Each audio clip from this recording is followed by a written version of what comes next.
আমি দেখাচ্ছি কয়েকটা ডিস্ট্রিক্টের বা ইম্পর্টেন্ট জায়গার আইসিডিএস পরীক্ষা যে হয়েছিল তার বিগত সালের কোশ্চেনগুলো।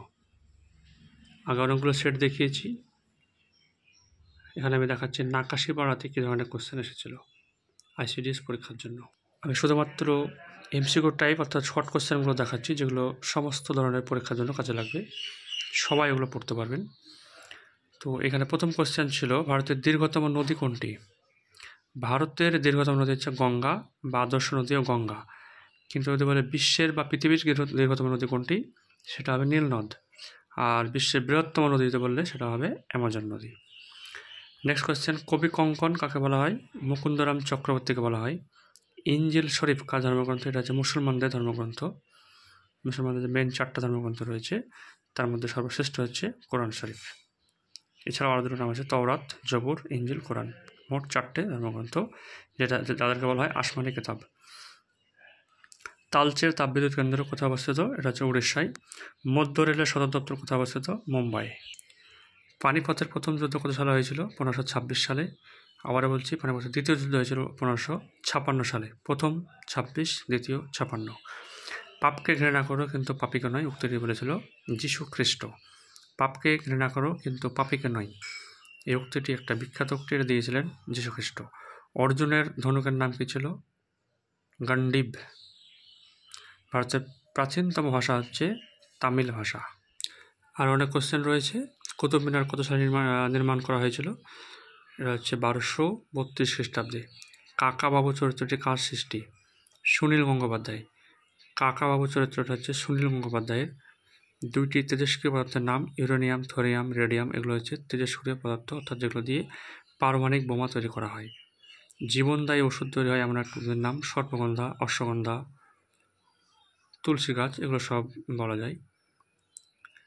মণিপুরের রাজধানীর নাম হচ্ছে ইম্ফল। নাগাল্যান্ডের রাজধানীর নাম কোহিমা। এটা আবার কোশ্চেনগুলো কিন্তু দেয়। মানুষের শরীরে হাড়ের সংখ্যা হচ্ছে 206। পশ্চিমবঙ্গের কটি জেলা রয়েছে? পশ্চিমবঙ্গে বর্তমানে জেলা রয়েছে 23টি জেলা। পশ্চিমবঙ্গে এখন 23টি জেলা রয়েছে। পথের দাবি উপন্যাসটি কে রচনা করেছিলেন?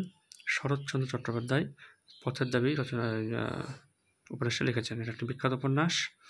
সালোক সংশ্লেষের ফলে কোন গ্যাস উৎপন্ন হয়? অক্সিজেন গ্যাস উৎপন্ন হয়। তো বিষয় মনে রাখবেন, গাছ কিন্তু নিঃশ্বাস নেওয়ার সময় তো অক্সিজেন গ্রহণ করে, আর যখন তার ওই খাদ্য প্রক্রিয়া চলে তখন কিন্তু সে CO2 অর্থাৎ কার্বন ডাইঅক্সাইড কিন্তু ত্যাগ করে। মানুষ যেমন নিঃশ্বাস নেওয়ার সময় অক্সিজেন গ্রহণ করে, কার্বন ডাইঅক্সাইড ত্যাগ করে, গাছও তাই নিঃশ্বাস নেওয়ার সময় বা তার শ্বাসকার্য চালাবার জন্য কিন্তু সে অক্সিজেন গ্রহণ করে। আর যখন সে অন্যান্য প্রক্রিয়া চালায় তখন কিন্তু সে CO2 অর্থাৎ কার্বন ডাইঅক্সাইডটা শোষণ করে আর অক্সিজেনটা নির্গত করে দেয়। দৃষ্টিশক্তি ক্ষয় হয় কোন ভিটামিনের অভাবে? ভিটামিন এর অভাবে। প্রথম অসহযোগ আন্দোলন শুরু হয় কত সালে? 1920 সালে। এটা মহাত্মা গান্ধী চালু করেছিলেন।